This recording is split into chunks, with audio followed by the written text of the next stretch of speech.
গায়েব যিনি জানেন তিনি কে? অন্তরের খবর, মনের খবর কেউ বলতে পারে না।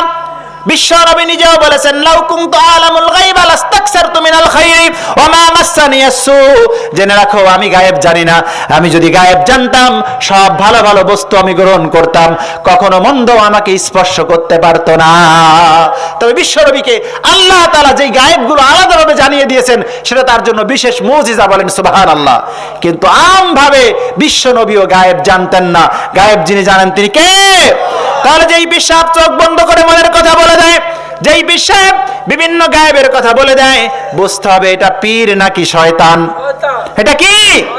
যিনি সেজদা নেয়, যিনি মহিলা পুরুষ একসাথে জিকির করে, যার মাজারের মধ্যে গান বাজে, মাজারের পাশে যে আগরবাতি মোমবাতি জ্বালায়, মাজারের উপরে যে বাতাসা সামিয়ানা টানায়, বুঝতে হবে নির্ভেজাল এগুলো 100% ফরমালিন মুক্ত খাঁটি ঝুনো শয়তান।